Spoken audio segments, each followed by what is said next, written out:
La France est frappée en plein cœur par une crise politique titanesque, au point de faire vaciller Jean-Luc Mélenchon sur ses fondations et d'entraîner toute la gauche dans une tourmente sans nom. Ce tumulte inédit fait trembler les piliers de l'opposition, annonçant peut-être la fin d'une ère pour le tribun insoumis.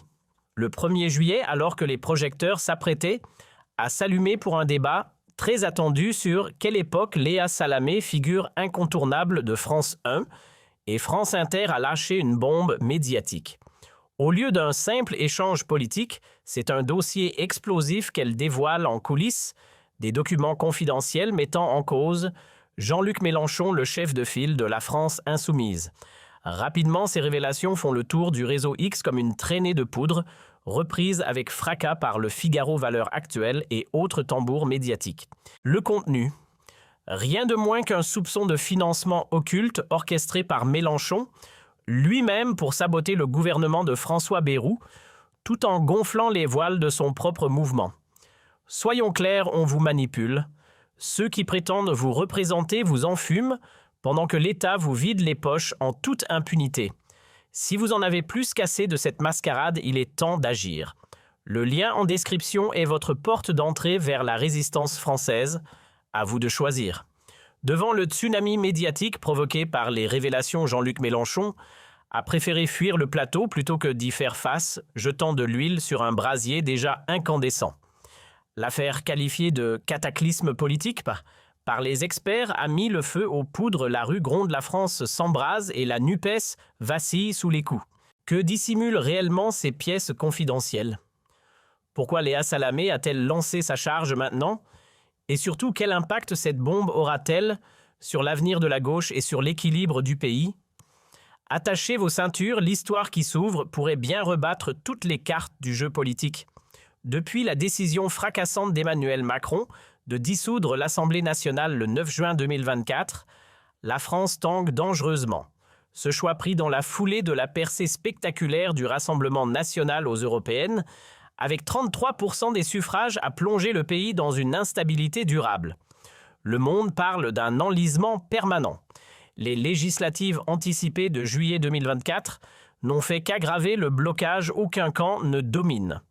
Renaissance plafonne à 150 sièges, le RN suit avec 130, la NUPES atteint 120 tandis que les Républicains en comptent 80. Résultat, une assemblée figée incapable d'accoucher d'un budget solide pour 2025. Après la chute du cabinet Michel Barnier, balayé le 4 décembre par une motion de censure conjointe, RN-NUPES, François Bayrou a pris les commandes de Matignon le 13 décembre 2024. Sa réponse à la crise? Un remède d'une sévérité extrême, un programme d'austérité de 43,8 milliards d'euros prévu pour 2026. Au menu, le gel des retraites pour 15 millions de pensionnés, soit environ 200 € de moins par an en moyenne, la suppression de 2 jours fériés emblématiques le 8 mai et le lundi de Pâques, ainsi qu'une cure de coupe franche, 10 000 postes rayés dans l'éducation, la fermeture de 50 hôpitaux régionaux et l'abandon de près d'un tiers des lignes TGV régionales. Relayées à grande échelle sur X, ces décisions gouvernementales ont été vécues comme un coup de poignard en plein cœur. Résultat, les rues grondent à nouveau, réveillant les fantômes des immenses mobilisations de 2023 contre la réforme des retraites à 64 ans. Sur X, un certain arabe patriote 75 fulmine. Mélenchon chancelle, Salamé balance ses petites combines. L'économie française, quant à elle, s'enfonce dans une spirale inquiétante. L'inflation à 4,5% en 2025 pèse lourd sur les ménages.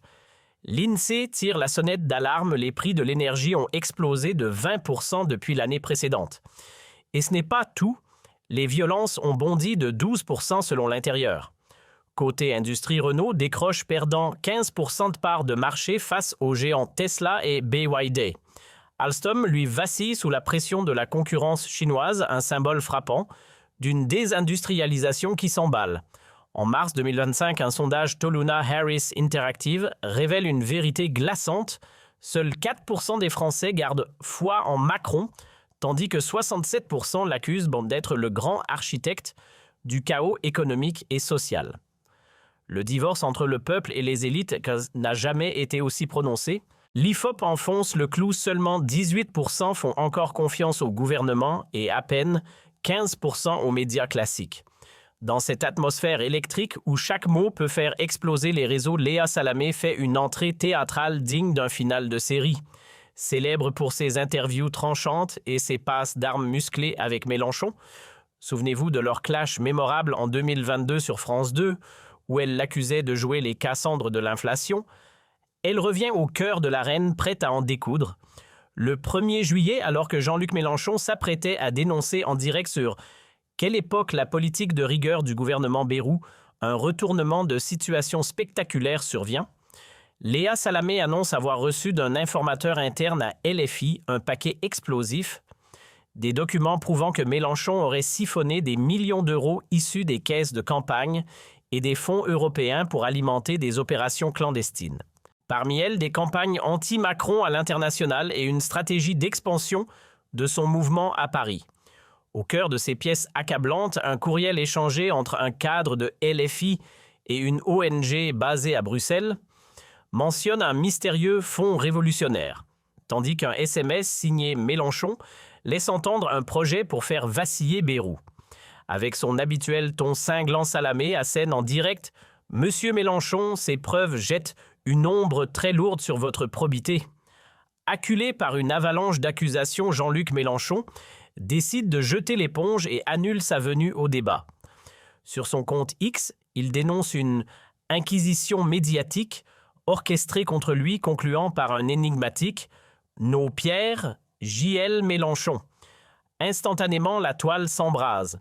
Les hashtags « l'âne Mélenchon effondré », si Salamé révèle, diam France trahie et en crise et les failles, prennent d'assaut les tendances, transformant l'affaire en incendie numérique. Le feu continue de s'intensifier.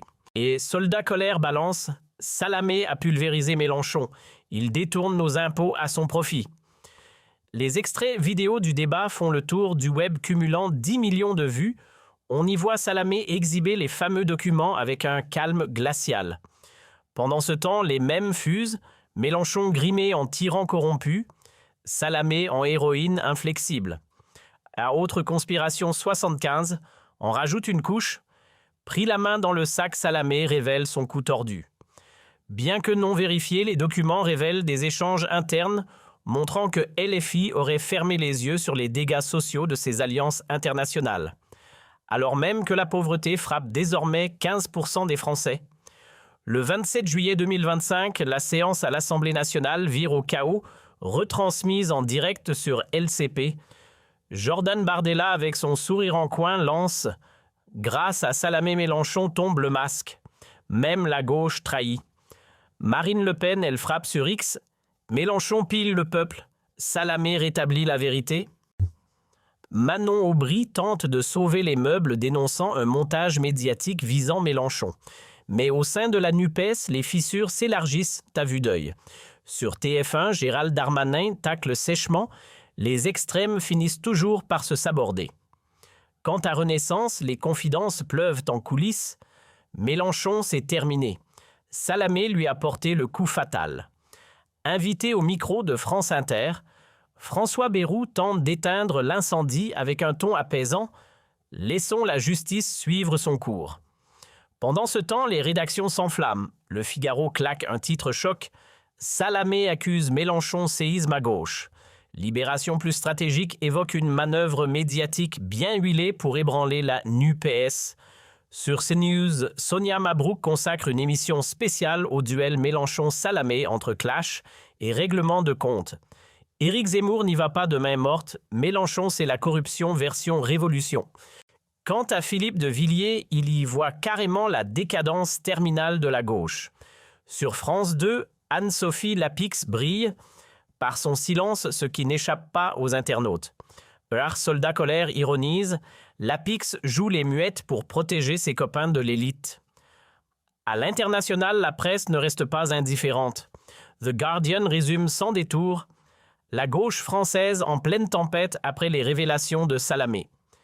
Politico plus alarmiste, met en garde contre un schisme idéologique au sein du bloc progressiste. Quant à Michel Onfray, il ne mâche pas ses mots et fustige un Mélenchon rongé par la corruption. Dans les rues, la tension se transforme en action. Paris-Lyon-Marseille, Bordeaux partout les slogans fleurissent. Mélenchon tricheur, Salamé dit la vérité. Des vidéos circulent sur X montrant des échauffourées violentes entre militants LFI et forces de l'ordre. Les syndicats CGT et FO, fidèles à Mélenchon, appellent à une grève générale qui paralyse la SNCF et les établissements scolaires. Les agriculteurs bloquent les autoroutes A1 et A6 pendant que les étudiants prennent possession de la Sorbonne. Résultat, la bourse de Paris dégringole de 3% et l'agence Moody's menace de faire chuter la note de la France. Sur X, Iconocrise frappe fort, Mélenchon coule la gauche, Salamé le balance sans trembler. Mais au fond, pourquoi cette sortie fracassante de la journaliste? Pour certains, elle règle ses comptes après avoir été la cible régulière des pics de Mélenchon contre les grands médias. D'autres flairent une stratégie miner la gauche pour mieux servir la réélection de Macron. Philippot lui tire à boulet rouge, Mélenchon un pantin grillé. Salamé. Elle dit tout haut ce que d'autres taisent. Dans les rues, sur les plateaux télé sur X, une seule question revient en boucle: où est passé l'argent qui couvre Mélenchon? Tandis que le Rassemblement national et une aile de la NUPES affûtent une motion de censure visant Bayrou, le Conseil constitutionnel est saisi pour faire la lumière sur l'affaire. De son côté, Mélenchon mijote une riposte numérique, mais toute sortie risque d'attiser un brasier déjà bien nourri. Marre de la France, version Macron. Une issue existe. Lien en description. D'après Lacroix, une dissolution post-juillet serait désormais sur la table. Marine Le Pen, elle se prépare à tirer profit du chaos ambiant. Sur X, Air Thomas résume la pensée d'une frange du peuple. Salamé ridiculise Mélenchon. Le peuple doit se lever. LFI survivra-t-elle à ce tremblement de terre? La NUPES est-elle sur le point d'exploser? Ce scandale est-ce un rejet massif des élites? Le dernier mot revient à Le Pen. Mélenchon trahit Salamé des voiles. La France se réveille enfin pour la justice.